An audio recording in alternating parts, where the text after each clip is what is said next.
आज मैं आपको मिलवाने जा रही हूँ 25 साला फरजाना से, जो लाहौर के इलाके डिफेंस में एक घर में मुलाजमा थी। जी, मैं फेस 1 में काम किया करती थी। मेरे से ज़बरदस्ती करने की कोशिश की, मेरे से बदतमीजी की। बाहर निकल के शोर डाला, फिर उसकी भाभी भी आई, उसका भाई भी आया। ज़ाहिर बात, इज्जत बचाने के लिए इन्होंने मेरे साथ निकाह कर लिया। मैं बेहोश हो गई, उन्होंने मेरा वॉशन करवा दिया। निकाह से भी मुकर गए, बच्चे से भी मुकर गए। थाने जब भी हम जाते थे वो हमें डराते धमकाते थे। इनका कोई सहारा नहीं है, तो मैंने इनका केस जो था वो प्रोसीड किया। इसने कहा मेरी इज्जत तो चली गई, मेरी जान जाती है तो चली गई। सब्सक्राइब करें और बेल दबाएं ताकि कोई खबर रह न जाए। अस्सलाम वालेकुम, बोल बस के साथ मैं हूँ सनाम। जो आज मैं आपको मिलवाने जा रही हूँ 25 साला फरजाना से, जो लाहौर के इलाके डिफेंस में एक घर में मुलाजमा थी। घर के मालिक ने ना सिर्फ फरजाना को ज्यादती का निशाना बनाया, बल्कि फरजाना ने जब इस ज्यादती पर कोई कानूनी कार्रवाई करनी चाहिए तो उन्होंने फरजाना को इस कार्रवाई से रोकने के लिए अपने साथ निकाह करने की ऑफ़र की। जब फरजाना का उनसे निकाह हो गया और निकाह के नतीजे में फरजाना हामला हो गई, तो उस घर के मालिक ने ना सिर्फ फरजाना का 3 माह का बच्चा ज़ाया करवा दिया, बल्कि निकाहनामा फाड़ कर फरजाना को धक्के मारते हुए घर से बाहर निकाल दिया। आगे की क्या कहानी है, ये तमाम मामला किस तरह और कैसे पेश आए, आइए जानते हैं फरजाना से। इस वक्त हमारे साथ फरजाना मौजूद हैं, इनसे बात करते हैं। अस्सलाम वालेकुम फरजाना, कैसी हैं आप? अल्हम्दुलिल्लाह ठीक। फरजाना, क्या हुआ आपके साथ और कैसे हुआ, ये मैं भी जानना चाहती हूँ और मेरे व्यूवर्स भी। जी, मैं फेस 1 में काम किया करती थी, फ़रूक शेख और सुहेल शेख के घर में। अच्छा। सुहेल शेख ने मेरे साथ बदतमीज़ी की, ज़बरदस्ती की। मैंने सुहेल शेख फ़रूक को बताया, फ़रूक ने कहा कि जिन्होंने ज़्यादती की है हम इनसे बात करते हैं, तो फिर मैं फिर भी वहाँ काम करती रही। आप कब से वहाँ पे काम कर रही थी? मैं 1.5 साल से वहाँ काम कर रही थी। 1.5 साल से वहाँ काम कर रही थी। और जिन बंदों के आप नाम ले रही हैं वो लोग कौन थे? वहाँ मैं काम करती थी, उनके घर में ही काम। वो आपके मालिक थे? जी, मेरे मालिक थे, उनके घर में ही काम किया। वो 1.5 साल से वहीं पर रह रहे थे? वो वहाँ से पहले यहाँ से सुहेल रहता था, उसके बाद फौरन ही फिर फ़रूक आ गया था। अच्छा जी, मेरे से ज़बरदस्ती करने की कोशिश की, मेरे से बदतमीज़ी की। तो आप एक घर में काम करती थी, उस वक्त घर में कौन कौन मौजूद था? फ़रूक शेख की बेगम भी थी। अच्छा। फ़रूक शेख भी थे, वो ऊपर वाले पोर्शन में रहते थे। तो मैं नीचे, उन्होंने मुझे बुलाया कमरे में, जैसे कि मैं मेट थी। अच्छा। मैं काम किया करती, उन्होंने बुलाने पे मैंने जाना तो था, और मुझे तो नहीं पता ना कि उनके दिल में क्या चल रहा है। सही। जी। तो आपको उन्होंने बुलाया कमरे में कि कमरे की आके सफाई करो। जी, आप जी। कमरे में गई, उसके बाद क्या हुआ? उसके बाद उन्होंने मेरे साथ ज्यादती की। तो आपने शोर नहीं मचाया? मैंने बहुत शोर मचाया। घर में से कोई नहीं आया? कोई भी नहीं आया। उन्होंने दरवाज़ा बंद किया हुआ था, कोई भी नहीं आया अंदर। अच्छा। जब मैं बाहर निकली, तो जब मैंने बाहर निकल के शोर डाला, फिर उसकी भाभी भी आई, उसका भाई भी आया।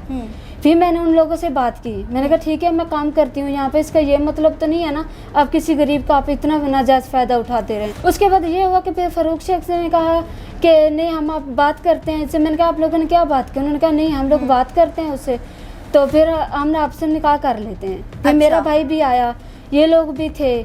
मैंने कहा मैंने FIR करानी है, तो उन्होंने कहा नहीं हम आपसे निकाह कर लेते हैं। सही। उसके बाद फिर मेरे भाई भी साथ थे। ज़ाहिर बात, इज्जत बचाने के लिए इन्होंने मेरे साथ निकाह कर लिया। मैं वहाँ पे ही रहती रही। सही। कितना अरसा आप निकाह करके उस बंदे के साथ रही हैं? मैं 4 महीने रही हूँ वहाँ पे। 4 महीने आप उनके साथ रही हैं। तो क्या उनका सलूक आपके साथ उसी तरह था जैसे एक बीवी के साथ किया जाता है, या उन्होंने आपको मेड की तरह ही ट्रीट किया? काम मैं घर का किया करती थी, उनके घर का, जैसे कि नॉर्मल पहले भी मैं किया करती थी उसी तरह। तो लेकिन घर के अंदर ही मैं रिया करती। पहले मेरा क्वार्टर था, उसके बाद उन्होंने मुझे घर के अंदर रखना शुरू कर दिया। उसके साथ उसके कमरे में रहती रही? जी जी, उसके साथ उनके कमरे में मैं रहती रही। सही जी। फिर क्या हुआ? फिर उसके बाद मैं प्रेग्नेंट हो गई। जब कितने महीने के बाद? मतलब 1 महीने के बाद मैं हो गई होंगी। फिर आपने अपने शोहर को बताया कि आप हामला हो गई हैं? जी, मैंने उन्हें बताया। मैंने उनको बताया कि मैं हमला हो गई हूँ ना, तो उन्होंने कहा कि ये क्या किया, तो ये नहीं होना चाहिए। मैंने कहा मैंने क्या किया, अल्लाह के देन की तरफ है ना कि मैं प्रेग्नेंट हो गई हूँ ना।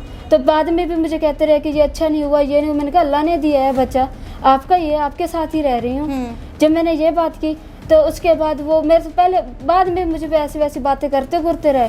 तो 3 महीने के बाद भी उन्होंने मुझे कहा कि डेंगू चल रहा है। अच्छा। डेंगू के टेस्ट हो रहे हैं, हमने आपको ना डेंगू के इंजेक्शन सबको लगेंगे, आपको भी लगना है। सही। उन्होंने मुझे इंजेक्शन लगवाया। इंजेक्शन के बाद मुझे फिर नहीं पता,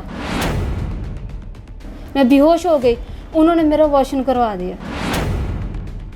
फिर जब मैं थोड़ा सा बेहोश में आती थी, मैं पूछती थी कि मैंने अपने भाई से बात करनी है, घर वालों से बात करनी है, तो मेरी तबीयत सही नहीं हो रही। नहीं जी, आपको डेंगू हुआ है ना, उसकी वजह से ट्रीटमेंट चल रहा है आपका, अब ये बाहर नहीं निकल सकती, किसी से बात नहीं कर सकती। मैंने अपने भाई से फ़ोन किया, अपने भाई से बात की, तो मेरे भाई आए, भाभी आई, फिर उन लोगों ने बात की, मुझे लेके गए। फिर जब हम चेकअप करवाया तो वो ऑपरेशन हो चुका था।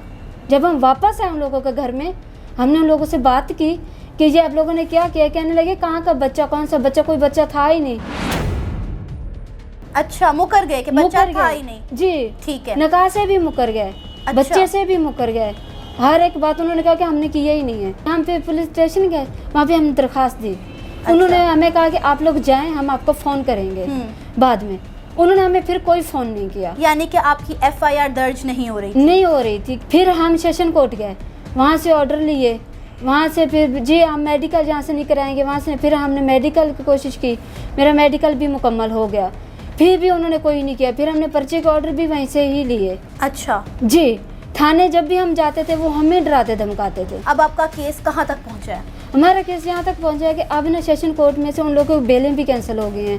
हमारे वकील ने उनकी बेलें भी कैंसिल करा दी हैं, सेशन कोर्ट ने बेलें भी कैंसिल कर दी हैं। तो जब बेलें कैंसिल होने लगी तो कहने लगे हमने किडनी के लिए निकाह किया था। अच्छा, यानी कि वो जो पहले मान ही नहीं रहे थे कि आप उनके निकाह में हैं, जी। जब ये मामलात कोर्ट तक गए वो इस चीज़ पर आ गए, उन्होंने ये कह दिया, मान लिया कि निकाह किया था उन्होंने आपसे। जी जी किया था, तो फिर उन्होंने ये पॉइंट बना दिया हमने निकाह किया था तो किडनी के लिए। निकाहनामे उन्होंने मेरे फाड़ दिए हुए हैं। अच्छा, उनके पास निकाहनामा भी नहीं है, कोई आपके सबूत पास नहीं है कोई निकाहनामा? हमने तस्वीर खींची हुई थी, हमारे पास वो निकाहनामा सबूत है। आप पे कोई दबाव डाला जा रहा है सुलह सफाई के लिए? जहाँ भी मैं जाती हूँ मुझे डराते धमकाते हैं। उन्होंने तो सेशन कोर्ट में जब हम पहली बार गए हुए थे तो उन्होंने वहीं पे मुझे डराया धमकाया था। क्या कहा कि आपको? आगे अगर आप बढ़ी तो हम आपको मरा देंगे, हम आपको उठवा लेंगे, ये कर देंगे। अब आप क्या चाहती हैं? अब मैं ये चाहती हूँ, मैं हर लड़की जैसे कि चाहती है उसका घर बन गया है तो अब बस भी जाए ना। मेरी तो यही कोशिश थी, ठीक है उन लोगों ने मेरे से ज़्यादती की है तो उन्होंने मेरे से निकाह कर लिया, मेरा घर बन जाए। उसके बावजूद भी देखे उन्होंने मुझे पहले मेरे से ज़्यादती की, मुझसे निकाह कर लिया, अब मुझे घर से निकाल दिया। इन लोगों को तो यही काम है ना, दरिंदगी दिखाई है ना इन लोगों ने। तो इस वक्त हमारे साथ advocate high court Malik Ghulam Hussain मौजूद हैं, जो कि फरजाना के इस वक्त केस लड़ रहे हैं। इनसे बात करते हैं। सर, आप एक वकील हैं, आपको तमाम कानून वगैरह का पता होगा, तो मुझे बताएं अब इस गुनाह की, इस जुर्म की क्या सज़ा है हमारे लॉ के मुताबिक? पहली बात तो ये कि इस बच्ची के साथ ज़्यादती की गई, ज़्यादती के बाद चले इसे बहला के फुसला के निकाह कर लिया गया, फिर उसके बाद इसका 3 माह का हमल जो है वो ज़ाया करवा दिया गया। उसके बाद अब इन पर जो है वो तशद्दुद किया जा रहा है, इन्हें धमकियाँ दी जा रही हैं, कत्ल के जो हैं वो इन्हें मारने के, कत्ल करने के जो हैं वो मंसूबे बनाए जा रहे हैं, डराया धमकाया जा रहा है। तो इस तमाम सूरत हाल में हमारा कानून जो है वो क्या कहता है? हमारे कानून में पाकिस्तान पीनल कोड की दफ़ा 338 है, उसमें ये चीज़ वजाहत के साथ लिखी है कि अगर कोई भी बंदा एक अपनी बीवी को ज़बरदस्ती उसका हमल ज़ाया करवाता है तो वो सज़ा का मुस्तहिक है। तो इस हवाले से FIR भी इसकी हुई 338 PPC के तहत।